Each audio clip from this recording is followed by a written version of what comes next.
Muy buenos días, hermanos. Estamos juntos en la presencia de nuestro Señor. Le hemos alabado de una forma tan especial, tan preciosa, diciendo y expresándole cosas tan importantes. Y la verdad es que cada vez que medito en la palabra, no sé si los años van haciendo uno más meditativo, pero cada vez que medito me encuentro cosas preciosas y también el Señor me habla de manera muy interesante. He leído el libro de Hechos muchas veces, no sé decir cuántas veces lo he leído ya, pero cada vez que lo leo, el Señor me muestra cosas preciosas para mi vida y espero también poder transmitirlas a vosotros en este tiempo que estamos meditando y que estamos viajando junto con el apóstol Pablo en sus viajes misioneros. Hemos comenzado desde el comienzo de la iglesia en Hechos 1.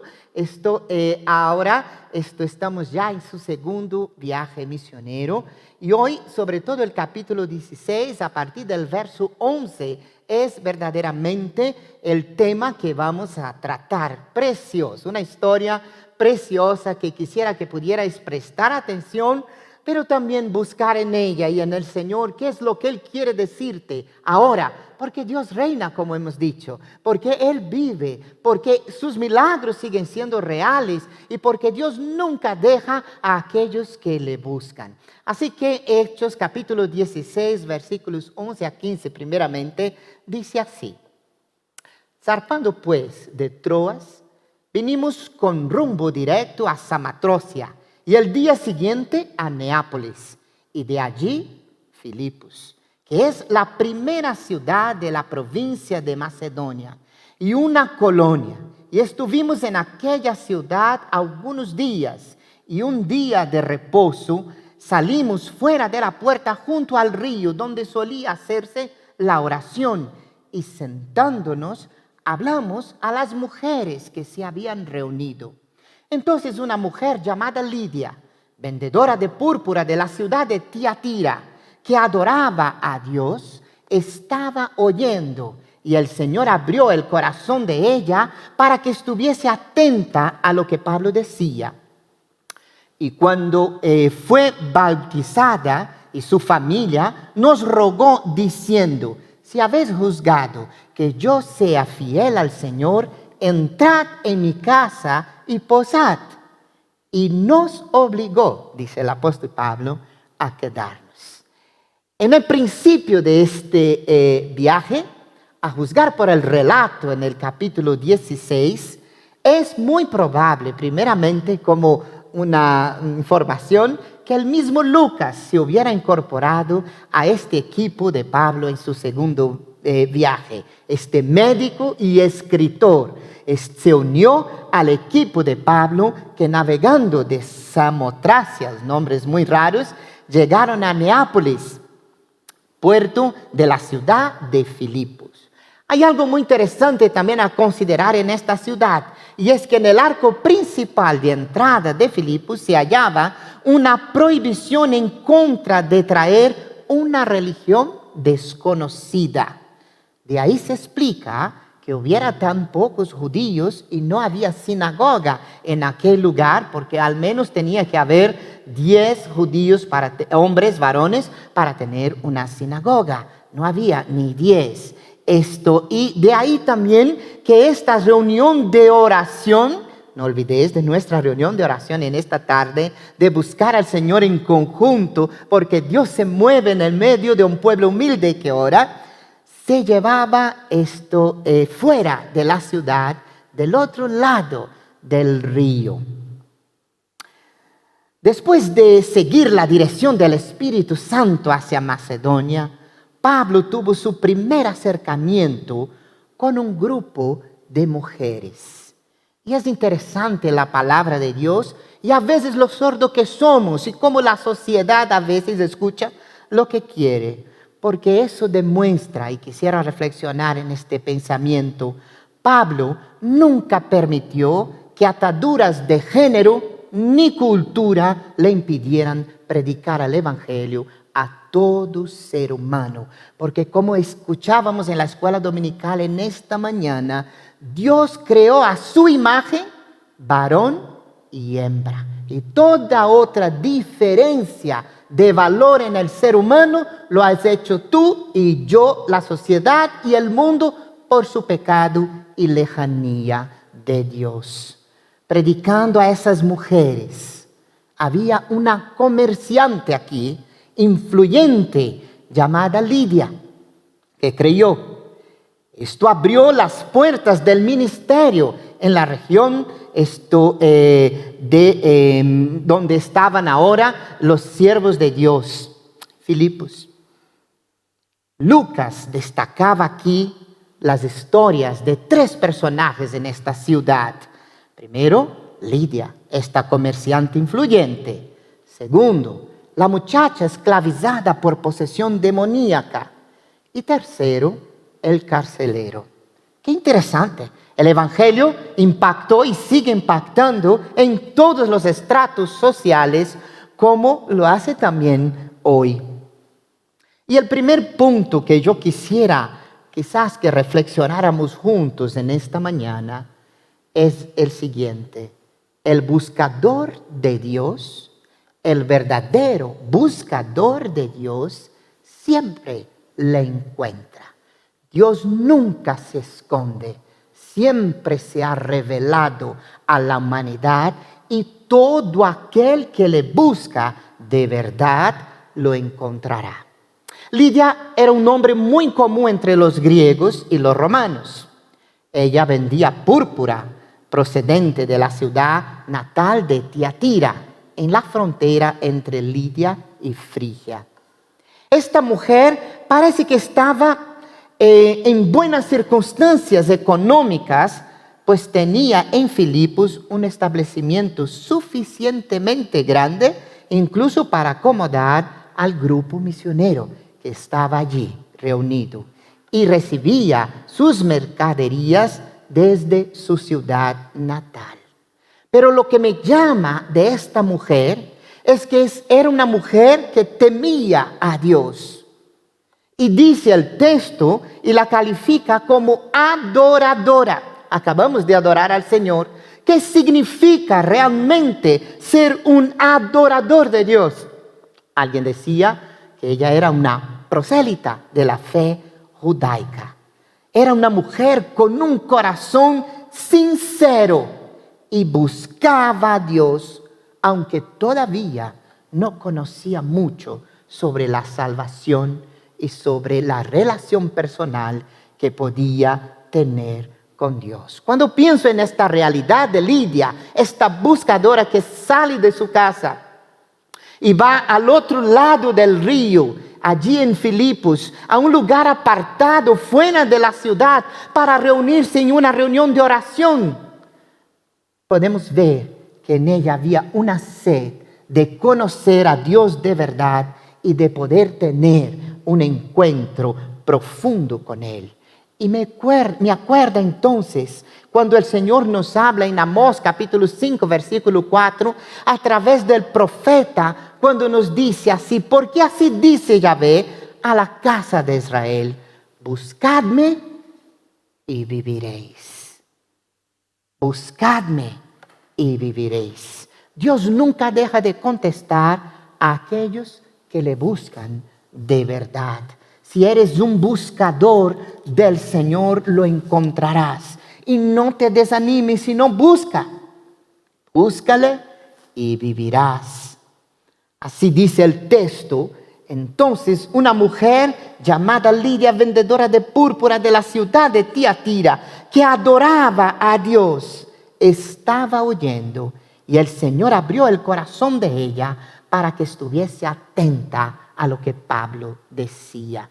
Qué interesante aquí otro aspecto, además de que ella era una buscadora verdadera, una adoradora, ahora nos dice algo que nos debe llamar la atención, y es que el Señor mismo abrió el corazón de ella para que ella escuchara, oyera, para que estuviese atenta a todo lo que el apóstol Pablo decía.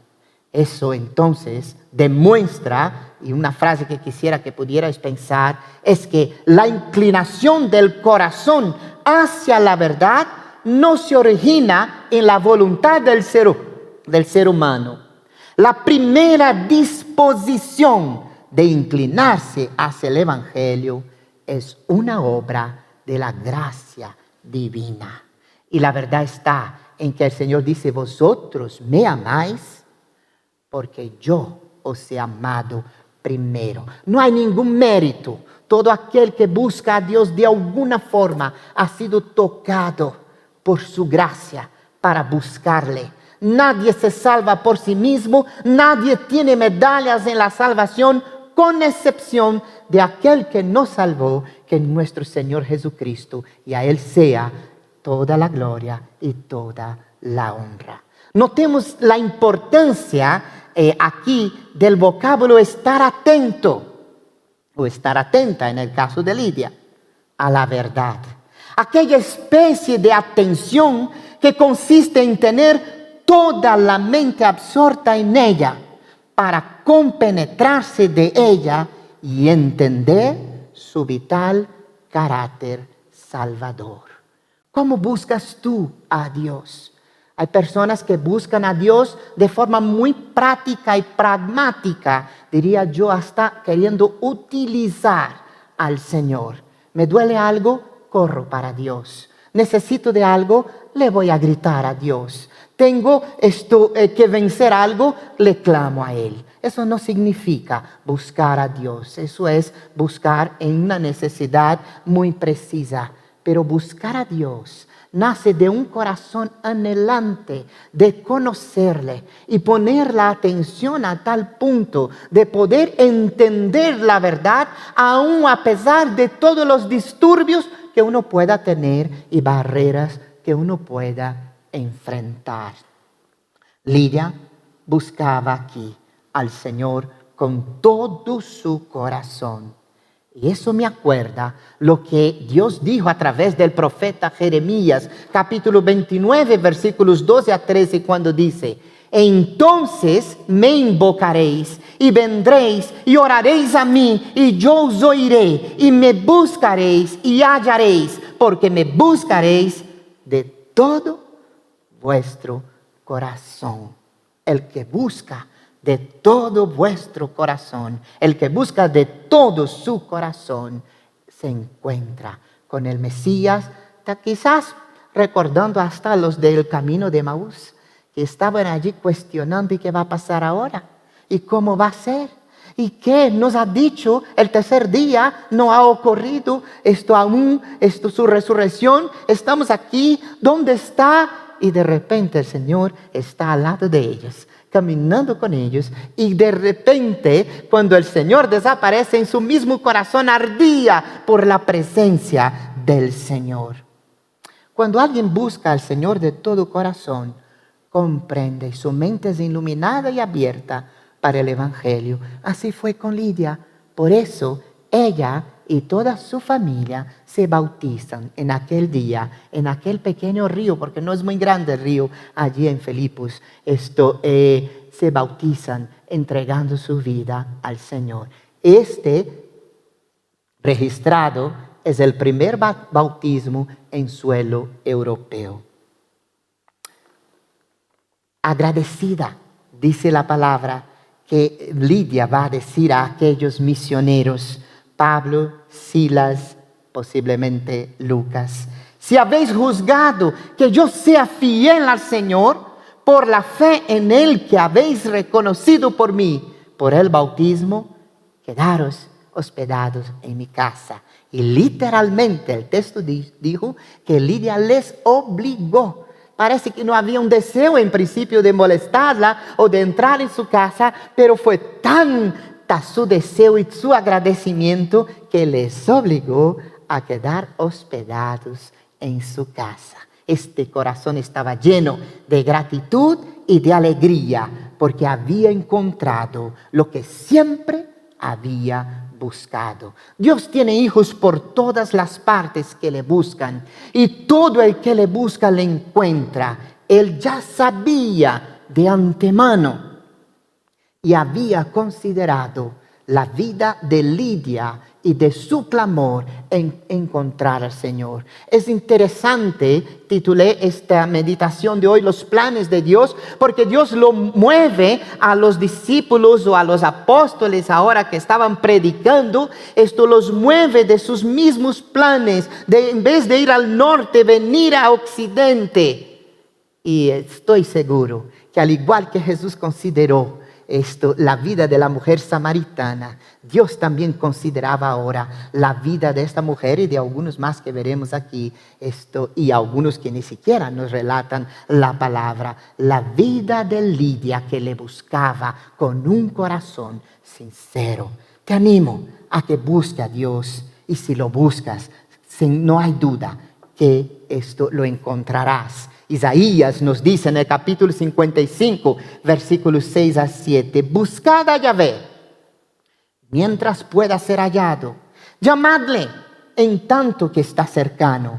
Deje el impío su camino y el hombre inicuo sus pensamientos, y vuélvase a Yahvé, el cual tendrá de él misericordia, y al Dios nuestro, el cual será amplio en perdonar. ¿Sabes qué? En verdad, no hay excusas de no conocer a Dios. El que le busca, encuentra. Y eso contará en el día final del juicio. No hay excusa para cualquier ser humano que quiere de verdad buscar a Dios. El segundo aspecto que quiero y aprendo aquí en ese texto es que la batalla es mucho mayor de lo que uno puede imaginar. A veces nosotros desconocemos por dónde sale el enemigo para impedir que el evangelio siga siendo proclamado, que la iglesia siga siendo operante, que tu vida siga siendo un testigo fiel de la palabra y de la acción de Dios. El enemigo buscará todas las maneras para impedir, como lo ha hecho siempre, y como tercamente ha tratado de hacer, y lo hará hasta el último momento de su juicio final.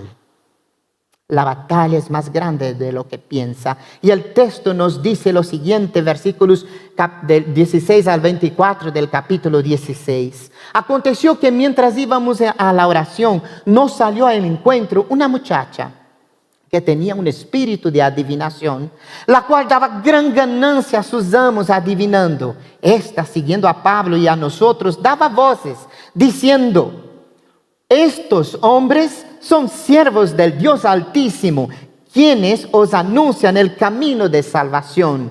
Y estos lo hacía por muchos días, mas desagradando a Pablo, este se volvió y dijo al espíritu: te mando en el nombre de Jesucristo que salgas de ella.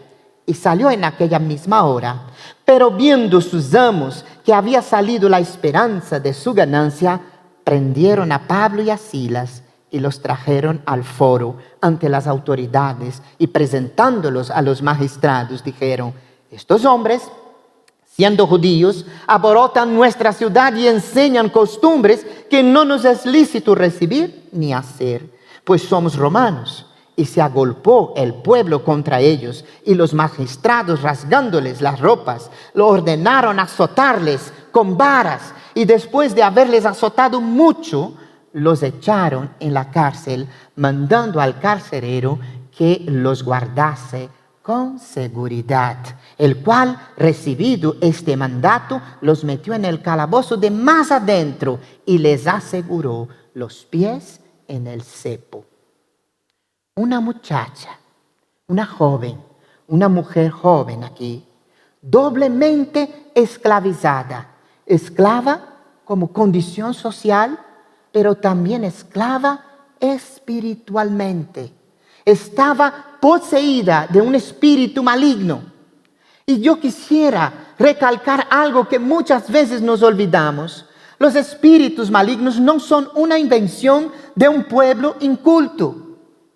El pensamiento del modernismo intelectual no ha podido excluir ni contrarrestar la realidad de la existencia de mensajeros del mal que muchas veces atacan y esclavizan a muchos seres humanos. La realidad de esta posesión demoníaca en esta chica es tan innegable como cualquiera otra del relato bíblico y de la historia en los evangelios. Lo que decía la joven, es interesante notar, era cierto. Si tú escuchas lo que ella decía, no estaba mintiendo. A pesar de que la fuente de su sabiduría venía de un espíritu maligno y del mal, ella decía algo correcto. Entonces nos cabe una pregunta. ¿Por qué un demonio anunció la verdad acerca de Pablo? ¿Y por qué Pablo se incomodó al oír esta verdad? A veces el mal hila muy fino y destruye cuando casi no notas. A Pablo no le interesaban los testimonios favorables salidos de la boca de una joven poseída. Si Pablo hubiera aceptado las palabras del demonio, hubiera dado a entender para aquellas personas que escuchaban que el evangelio y sus actividades estaban ligadas a los demonios y al espiritismo. Esto hubiera dañado su mensaje acerca de Cristo, el único Salvador verdadero. Jesús no es un espíritu bueno como dicen los espiritistas. No es alguien, el ser humano más alto y elevado que nos pueda llevar a Dios. Mentira. Él es Dios hecho hombre. Y Él no tiene arte ni parte con el mal, aunque se disfrace de algo angelical. Necesitamos discernir lo que creemos y saber exactamente lo que decimos para no estar viviendo una fe fundada en el lodo y en las mentiras de Satanás. La verdad y el demonio no se mezclan como esta figura que está ahí. No se puede unir las tinieblas y la luz por mucho que el ser humano lo quiera. No se puede unir. Su astucia y su maldad buscaban una forma de ganar posición y engañosamente seguir actuando y aprisionando a millares de vidas como las tienen hasta hoy. Al ser molestado, el apóstol Pablo ordenó al demonio salir de la mujer y lo hizo en la persona y en el nombre que es sobre todo nombre, nuestro Señor Jesucristo. Mirad, Jesús vino para deshacer las obras del diablo. Si alguien no se conforma en vivir bajo la autoridad del enemigo, está negando el evangelio y no hay excusa tampoco para esto, porque Él nos hizo más que vencedores. Así sucedió. La muchacha perdió la habilidad de adivinar los eventos del futuro, pero adquirió la libertad de ser hecha hija de Dios. Al ver esta realidad, ¿no? El caso de que esta muchacha había caído en manos de gente sin escrúpulos. Y eso es muy interesante porque ella estaba siendo utilizada. Ella era simplemente alguien que estaba siendo explotada, como millares de personas que hoy son explotadas por muchos. Ellos querían simplemente la ganancia. Y cuando veo eso, de verdad te digo que me quedo pasmado por la maldad del ser humano. Cuando Pablo la libró del espíritu malo, en lugar de que sus amos se alegraran de que estaba libre de la maldad, de que ya estaba bien ahora, se enfurecieron de que se les hubiera cerrado aquella fuente de ingresos. Somos muy contradictorios. Yo decía hoy a una hermana en Cristo el ser humano es demasiado contradictorio. Nos estamos muertos de miedo y movemos millones. Bueno, pues porque realmente un considerable número de personas en el mundo entero se están muriendo y estamos pasando un momento difícil como el COVID. Pero no creo que haya 2 millones de personas muertas según las estadísticas. No obstante, cada año más de 40 millones de niños son abortados y asesinados. ¿Y para qué? Así es la visión del ser humano. cegado, como dice la Biblia, de las verdades que Él nos coloca. Por eso, como cristianos, y ahora hablando a los creyentes, los que dicen ser discípulos de Cristo, abrir los ojos, buscar a Dios, llenaos del Espíritu Santo para frenar la acción del mal en el nombre de Jesús y liberar a las personas y ser nosotros mismos liberados muchas veces de cadenas que el enemigo nos tiene de alguna forma conducidos y en los cuales Dios nos ha dado ya la carta de libertad. Esta muchacha fue liberada. No obstante, el enemigo no queda sin actuar. Y quiero decir algo muy interesante. Cada vez que te levantes para luchar contra el mal se levantará para luchar contra ti. Y muchos de los contratiempos que como hijos de Dios tenemos no son más que la acción del enemigo para impedir que hagas la obra de Dios.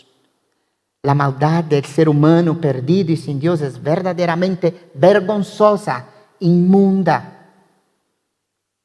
No debiéramos muchas veces contemplar, sino clamar a Dios para que nos libere a una humanidad ciega de la presencia del Señor. Cuando combatimos contra el mal, Él ataca con fuerza y no desiste fácilmente.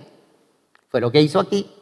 No solo esto contrarrestó ahora la fuerza y envió a Pablo a la cárcel a través de aquellas personas cegadas y sin conocimiento del Señor, y lo llevó al calabozo de más adentro y le pusieron cepos, los arrestaron, los pegaron, los maltrataron por hacer el bien. El Señor dice: no améis el mundo jamás amará. El mundo como tal jamás amará a Dios.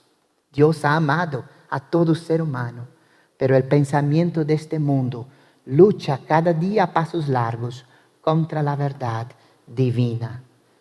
No obstante, hermanos, no olvidéis algo, iglesia de Dios.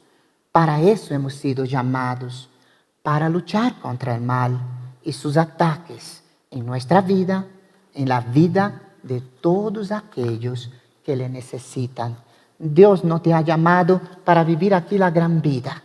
Dios no te ha llamado para ser el Bill Gates del mundo, el que tenga más dinero de todos los siglos. Dios no te ha llamado simplemente para gastar todas tus fuerzas en las cosas que aquí se han quedado.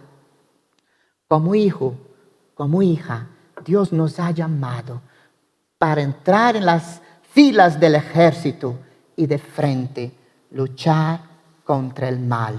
Me acuerdo palabra del apóstol Pablo mismo, más tarde hablando a la iglesia de Éfeso, que dice en Efesios capítulo 6, versículos 10 y 13. Dice: por lo demás, hermanos míos, fortaleceos en el Señor y en el poder de su fuerza. Vestíos de toda la armadura de Dios para que podáis estar firmes contra las acechanzas del diablo. Porque no tenemos lucha contra sangre y carne, sino contra principados y potestades, contra gobernadores de las tinieblas de este siglo, contra huestes celestiales o espirituales de maldad en las regiones celestes. Por tanto, tomad toda la armadura de Dios para que podáis resistir y en el día malo y habiendo acabado todo, estar firmes. El creyente que cree que aquí está para vivir la gran vida, yo no sé si es creyente, porque ese texto dice muy claro que vamos a tener que resistir las acechanzas y los ataques que el diablo te va a mandar y me va a mandar en nuestra vida. La guerra es mucho mayor de lo que tú piensas. Y muchas veces estás en el medio y en el hoyo de una gran guerra. Y ni siquiera nos damos cuenta de esta realidad. Falta de visión, falta de buscar. El tercer y último aspecto que quisiera dejar aquí es que aún y con todo, dificultad no es sinónimo de derrota. Que que el enemigo en algún momento nos zarandee, no quiere decir que vamos a perder la batalla. Por eso, quisiera animaros a que no seáis cristianos como azúcar, ¿verdad? Que echa el agua y se disuelve. Que seáis realmente sólidos y que podáis resistir aun cuando estéis pasando algo que no entendáis, porque estáis bajo la dirección del Señor. El texto nos dice, pero a medianoche, orando Pablo y Silas, cantaban, hermanos, eso es tan precioso, cantaban himnos a Dios y los presos les oían. Entonces sobrevino de repente un gran terremoto, de tal manera que los cimientos de la cárcel se sacudían y al instante se abrieron todas las puertas y las cadenas de todos se soltaron. Despertando el carcelero y viendo abiertas las puertas de la cárcel, sacó la espada y se iba a matar, pensando que los presos habían huido. Mas Pablo clamó a gran voz diciendo, no te hagas ningún mal, pues todos estamos aquí. Él entonces, pidiendo luz, se precipitó adentro y temblando se postró a los pies de Pablo y Silas y sacándolos les dijo, señores, ¿qué debo hacer para ser salvo? Ellos dijeron, cree en el Señor Jesucristo y serás salvo tú y tu casa. Y les hablaron la palabra del Señor a él y a todos los que estaban en su casa. Y él, tomándolos en aquella misma hora de la noche, les lavó las heridas y enseguida se bautizó él con todos los suyos. Y llevándolos a su casa les puso a la mesa y se regocijó con toda su casa de haber creído en Dios. Cuando fue de día, los magistrados enviaron alguaciles a decir, suelta a aquellos hombres. Y el carcelero hizo saber estas palabras a Pablo. Los magistrados han mandado a decir que os suelte, así que ahora salid y marchaos en paz. Pero Pablo les dijo, después de azotarnos públicamente sin sentencia judicial, siendo nosotros ciudadanos romanos, nos echaron en la cárcel y ahora nos echan encubiertamente. No, por cierto, si no vengan ellos mismos a sacarnos. Y los alguaciles hicieron saber estas palabras a los magistrados, los cuales tuvieron miedo al oír que eran romanos. Y viniendo les rogaron, sacándolos, les pidieron que salieran de la ciudad. Entonces, saliendo de la cárcel, entraron en casa de Lidia y habiendo visto a los hermanos, los consolaron y se fueron. No hay ningún desperdicio en ese texto. Hay tantas cosas que pudiéramos comentar. Pero me acuerda cuando leo lo que el propio apóstol Pablo nos habla en Romanos 8:37. Antes, en todas estas cosas, somos más que vencedores por medio de aquel que nos llamó. Veo la misericordia de Dios. Veo también su poder que todo puede controlar. Es difícil entender que el apóstol Pablo y Silas estuvieran allí heridos, maltratados, vejados, humillados dentro de aquella cárcel. Pero no estaban lamentando. Ellos estaban felices de poder servir al Señor, de poder alabar a Dios de esta manera, de ser un adorador verdadero, aun cuando la circunstancia sea difícil. Muchas personas que dicen cristiano en lo mínimo son capaces de maldecir a Dios. No obstante, el verdadero cristiano o cristiana es capaz de ir hasta donde Dios le diga que vaya para dar testimonio. Y Dios necesita de hombres y mujeres así. Allí estaban ellos adorando al Señor.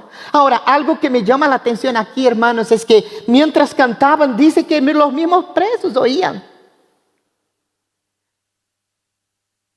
Tú eres de inspiración para el reino de Dios. Cuando alguien te mira, ¿qué ve? ¿Te ve solamente a ti, esa figura esbelta, bonita, inteligente, bien vestida, bien sucedida en la vida? ¿O mira a Cristo que está dentro de ti? ¿Qué es lo que ve? ¿Qué inspiras? ¿A que la gente gane más dinero y sea más materialista? ¿O que la gente se encuentre con el verdadero Señor, el cual nos da vida y vida en abundante y salvación del infierno, del mal, del pecado y de la maldad? ¿Cómo inspiras en este mundo? Porque estos dos aquí inspiraron de tal manera que cuando Dios se movió en medio de la alabanza de su pueblo, ¿qué es lo que pasó?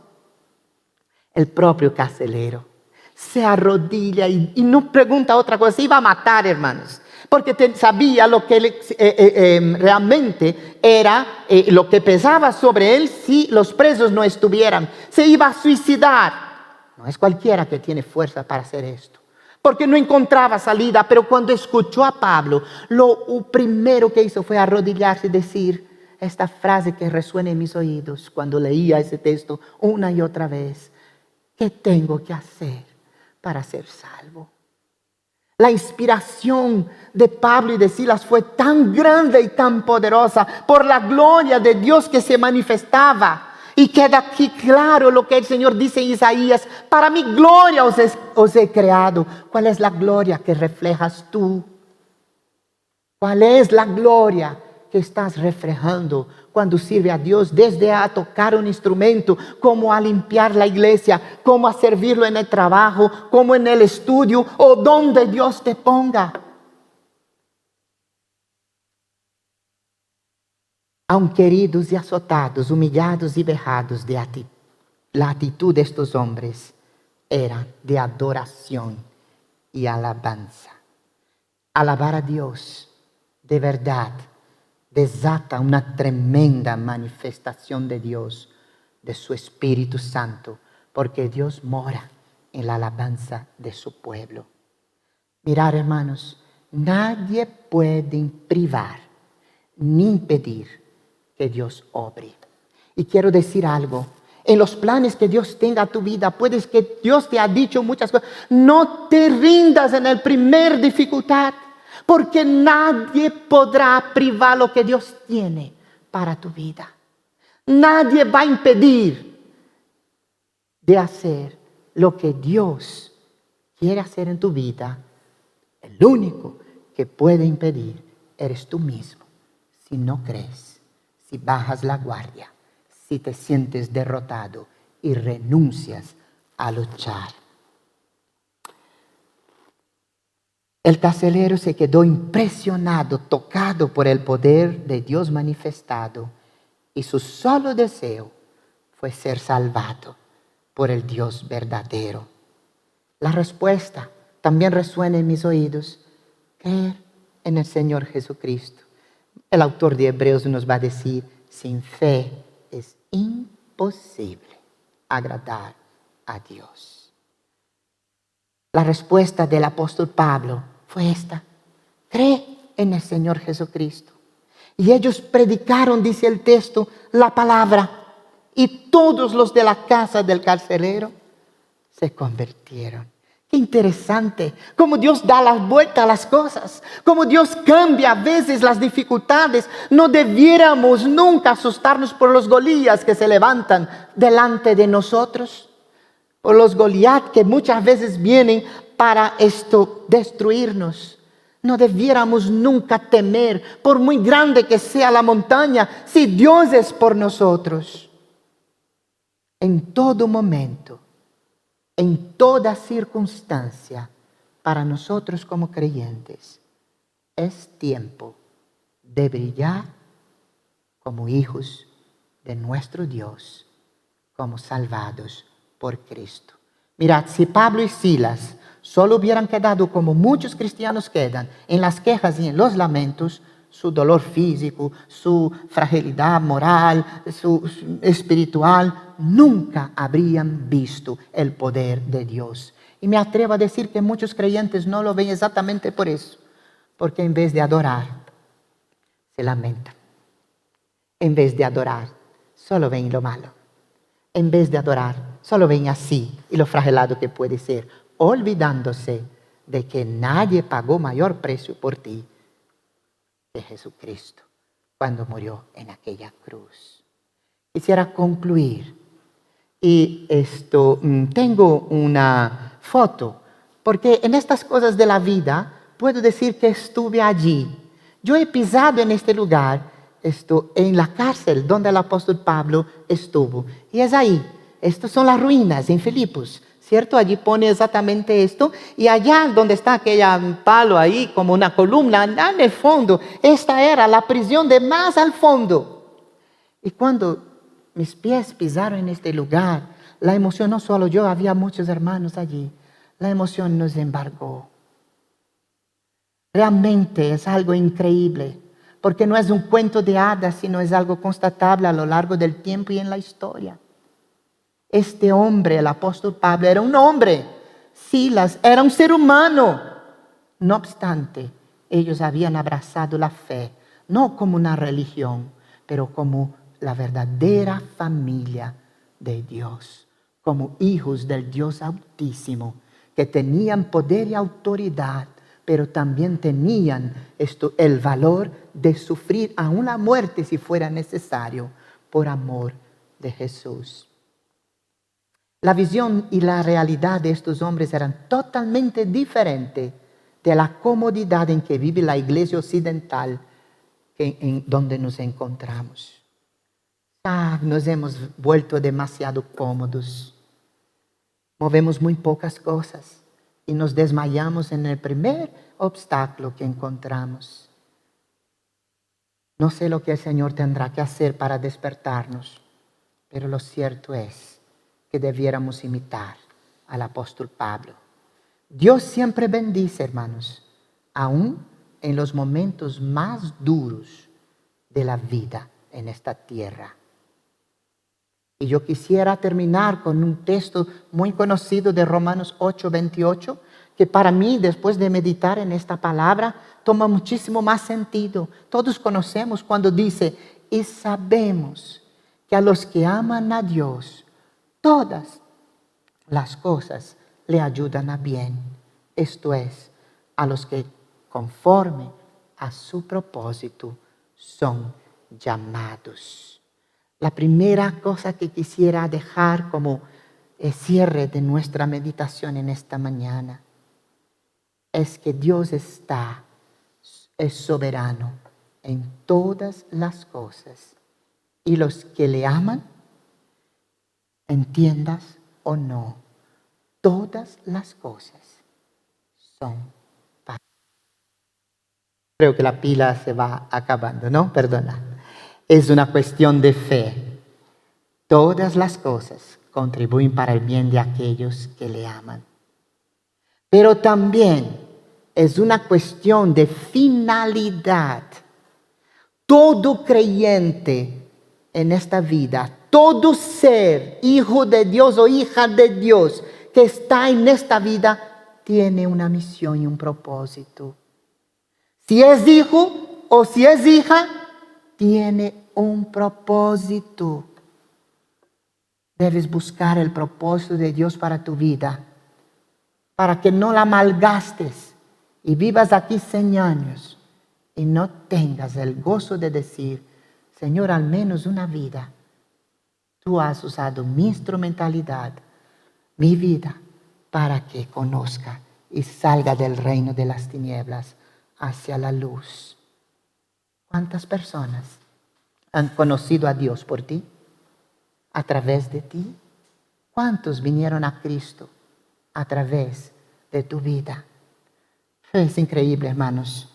Pudiera hablar muchas horas, pero de verdad me asusta el temor de que muchos creyentes han luchado su vida solamente por un bienestar. Lo que hace el mundo igual. Han luchado su vida solamente por tener y por fardar, pero se han olvidado que el mayor tesoro es una lidia, es una muchacha libre, es un carcelero que se encuentra con Cristo. Que Dios nos bendiga.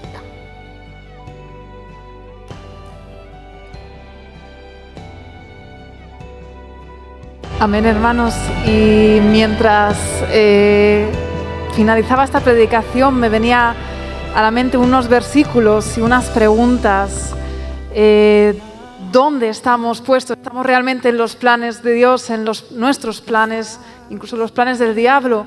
Y también, ¿dónde estamos? ¿Dónde tenemos puesta nuestra mira, nuestra visión? ¿Y qué ven los otros cuando nos miran? Y me venían a la mente estos versículos de Hebreos 12, 1, 2, con los que me gustaría despedir el culto.